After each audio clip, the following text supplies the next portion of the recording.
Hello everyone, this is False Mind Reads, and today I bring you my 1 year later review of House of Chains by Steven Erikson. Now, I've struggled to make this video ever since I started reviewing the Malazan books, way back at the start of this channel. I reviewed the first three like a few months after reading them, but still, it was like timely. It's been a year since I've read this book, just over a year, actually. I read this book from September something like 20 something to October 8th. It took me 21 days.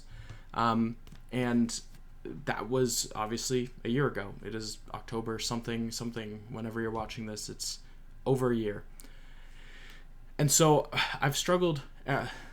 Malazan is so big and so dense that I struggle to put my thoughts into words, and I've always done that.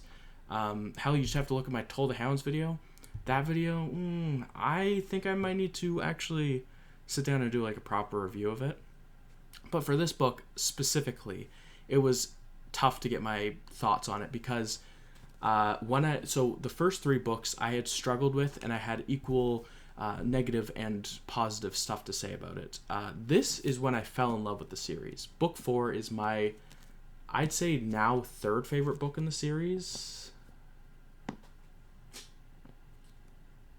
I'd say it's probably third or fourth of my favorite book in the series. And I'm on book 9 right now, by the way. And it's just, it introduces so many characters and concepts, and like it elevates so many characters that I had already liked.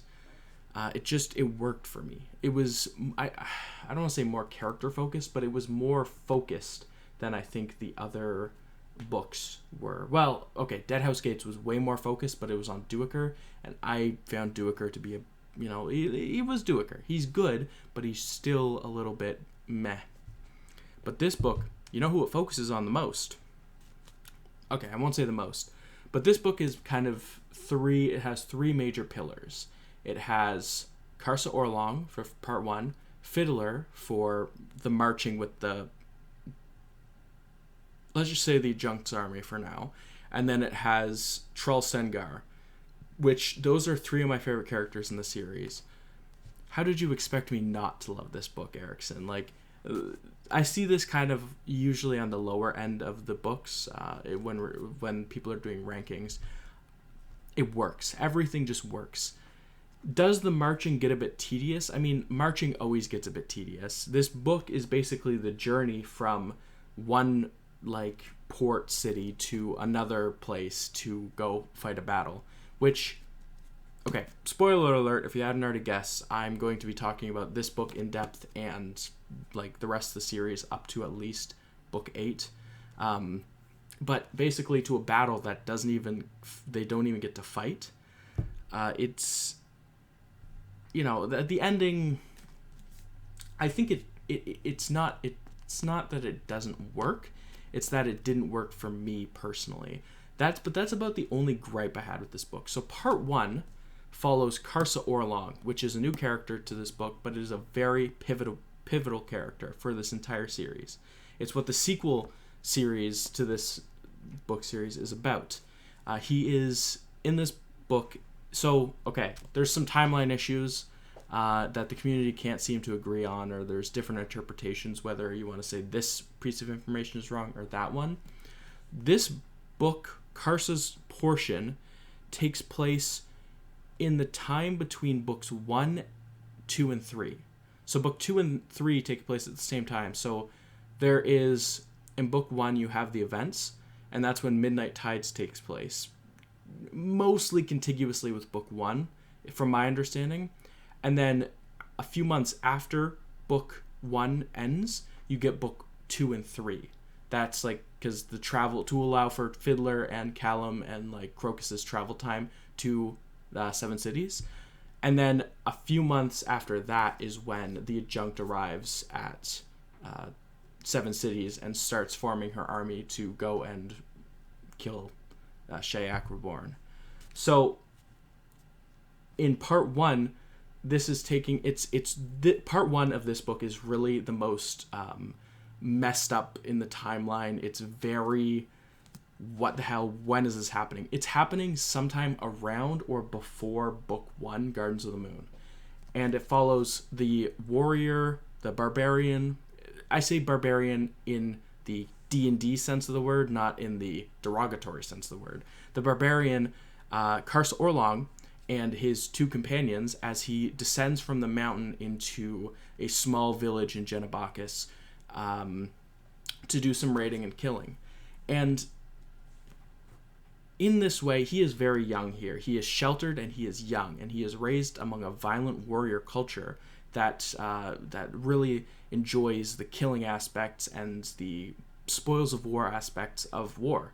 And so he basically, he is... no easy way to put this. Karsa Orlong is a rapist. He is a murderer. His list of crimes is vast. And you see everything. He does this all on page, and you are forced to kind of, not forced, but you are, if you're reading this book, you're forced to watch and experience these things as they happen. Horrific things happen to people because of the main character of part 1, of the point of view character of part 1. And it's horrifying. It's honestly, it's something he can never live down. Even as he appears in like book 8, the shadows still haunt him. Not maybe haunt him like mentally, but still haunt at least me when I'm reading. I'm like, this guy's not a good guy. As much as him and Samara get along in the later books, he is not a good guy. And those seeds are all planted in here. Silver Lake, it's, so from what I've read on the wiki, Karsa Orlong was based off of a player character that Erikson, like, someone made a character called Orlong and went raiding Silver Lake. And that's what that is based off. It's based off of the game that they ran. And he added some stuff to make it fit in the novel series. But besides that, Orlong is still kind of that same gruff, like, barbarian figure. And it's really interesting seeing how he differs from his father and his grandfather especially, and how the perception of time is, because up in the mountains, time passes, and what was just a simple farming village turns into Silver Lake, a bustling city with Malazan soldiers stationed there. And then we meet, I think, Torvald Nom. We do meet Torvald Nom in this book, and he is awesome. He is awesome in book 8. He is awesome in this book, but he's really short-lived in this book, which I think we get just enough of a sneak peek that when he pops up in book 8, it's like, yes, okay, more of this guy. And we also get to learn about what happens. Yes. No. Okay. Let me rephrase that. So the challenge with this year later review is I know stuff that happens in book 5 and like later on and stuff, and so the timeline gets mixed up. I think we see what happens in book 2. We find the ship with a guy with a spear pinning him to the chair. We find that ship in this book, and what happened is Karsa Orlong happened. That is in the Ascent. Man, I'm diving deep. It's like a memory test, this video. So we find out what happens there, and then, next book, obviously, we get the payoff to who that is, and, well, technically that's in book 7. Oh my god, bro. Anyways, yeah, Karsa Orlong, fantastic character. It is early beginnings, though. That's all I'll say. It is early beginnings. And then my notes, I have this video split up into parts. So that part 1 was Karsa Orlong. Part 2 is The Long March. This book is mostly marching towards a battle that never actually properly happens. In this section, we are getting to know characters. We're getting to know Adjunct Tavoir, to Amber, Blistig, Keneb, Grub, Nil and Nether are back. Like, all these characters that are so good, that were good when they appeared in the second book, and then they're still good, and they go on to be long-lived characters, most of these guys. And this is our first proper introduction to who will become the Bone Hunters in book 6. And it is, I don't want to say visceral, but it is very memorable. All these characters are so memorable. I love most of them. The adjunct, as always, is mysterious, and you don't know what she's fully doing, and that really keeps you on edge. And it works a lot in this book because not only is she untested, she is completely mysterious, and you're like, can we even trust this woman? As we go forward, it'll be less, can we trust her, and more, is she gonna lead us into a slaughter? Is she conscious of the toll that it would take on the lives of the men? So in this book, it's a very unique perspective on the adjunct and her commanding style. And we also get a lot more of Fiddler in this book. It's after he wishes to re-enlist in the military. This is where he's sent. We get Nil and Nether, and that's awesome. Nil and Nether, great characters. Some of my favorite. I'm just reading off the dramatis persona here. Who else? Pearl and Lestoriel. That is a duo that I kind of really liked. Like, I found them. I think they worked well together. And if I'm remembering correctly, they are kind of scouting out Shiak Reborn's camp. And what? Okay, hold on. Here is I'm coming. This is why I'm making this video and why I have to talk for this long to you. One thing I love about this book is the fact that you get both perspectives on the war. That's what saves this book from being kind of pointless. Is it's not just the Long March. You also get a peek into Shiak Reborn's camp with Leoric and Leomin of the Flails, and like all of the politics that goes on within Felison's camp. And oh my god, Felison! Oh my god, it's journey down memory road today. And so in the end, when it doesn't amount to everything that was kind of like, not, I don't want to say hinted, but like, I don't even want to say promised. I want to say that I was expecting. It was my expectations. It still hits in ways that I wasn't expecting. I think this book will be invaluable on a reread because so much stuff is set up here. So much. You see the Orenthal dragon chained up, which, like, oh my god. Like this book, basically the last three were prologue books, essentially. This is when the real Malazan starts, in my opinion. Like, if you didn't like the prologue, like those other three books, then obviously you don't want to continue. But if you liked those, this is where everything kicks off and everything is set up. And it's from here on out, it's just iterating on what came in this book and like what plot reveals were in this book. So like, I love Leoric. Leoric, when he appeared in Esselmont's book, what was that? In Stonewielder, I was like, yes. And when the other guy appears in Stonewielder too, I was like, oh yeah, we're cooking. This book sets up so many good characters for the universe. Just amazing. It's a really good book. It was my favorite until Midnight Tides, and then after Midnight Tides, it was my second favorite until Toll the Hounds, and now it's like third or fourth. I like Reaper's Gale a lot as well. Another thing I didn't even get to talk about yet is Trull Sengar and okay, I'm not going to look up his name. It's not Tool. I'm reading a lot of Dust of Dreams right now. It's not Tool. It's Onrak the Broken. Super awesome character duo. Character duos are just kind of something this series does amazingly, and it is no different. Another amazing duo. Trull is perhaps like my third or fourth favorite character in the entire series. You got Fiddler, and then I'm undecided, but definitely there are two characters that I like more than Trull. Like, for sure, I would just have to list them out, but Trull is up there. He's top 5. And he's introduced in this book, and it's a slow kind of rebuilding of a semblance of personhood for him from the shorning, which happens in the prologue. It's shorn.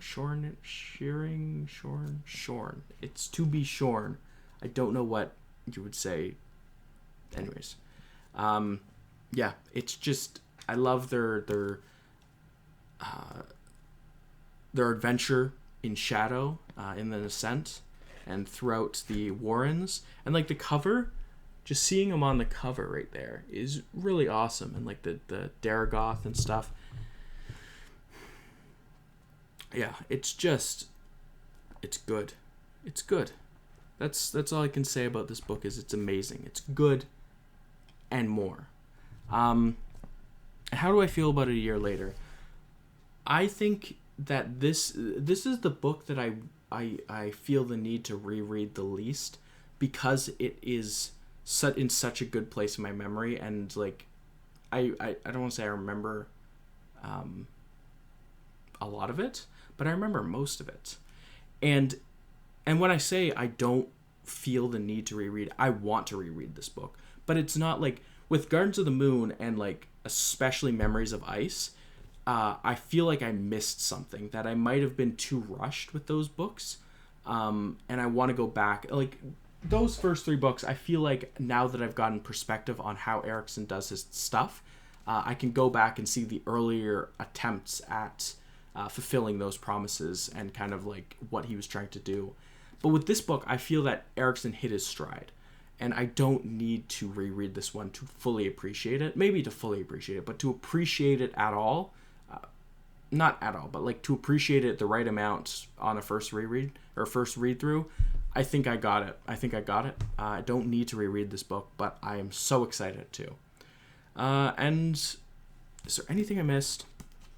So we hit Trull and Onrak and okay, one more thing. I will talk about Felicen. Felicen Perrin is perhaps one of the most tragic fantasy characters I've ever read. Her story of basically, I don't want to say being indoctrinated, because that's not her story, but kind of being so beaten down that when you're given one glimmer of hope, even if it's really like a bad glimmer, and latching onto that and clawing for anything and everything, and rising up the ranks, because she's just a figurehead. She has control, but it's her generals who have control. It's not her. She has control over the populace, but not real control. She has no tangible control, and I think it can speak to a lot of abuse victims in that sense, where it's easy to fall back into bad habits when you are given a sense of purpose or control. And I think that Erikson handles that masterfully. And the fact that Tavour never finds out that she killed her sister, and the thing with Raraku filling in, like the holy desert filling in with water, is sort of beautiful in a way that like it just never fully hit me, that like the land is mourning the losses that it's faced, and it's good. One thing that I can't get over when reading this series is that some people will never find so much, like they will never read it, or they will read it and they will have a dislike for it, because it is genuinely one of the most soulful series. It has so much to it that I could sit here and talk for hours about just this book if I like fully reread it and was in touch with everything that happens. But even from my memory a year later, I can go on for about 20 minutes, 19 minutes. And yeah, that's about it. So thank you guys for watching. Leave a like, subscribe to my channel if you want to see more of me talking about books. And thanks for watching. Have a good one. Bye.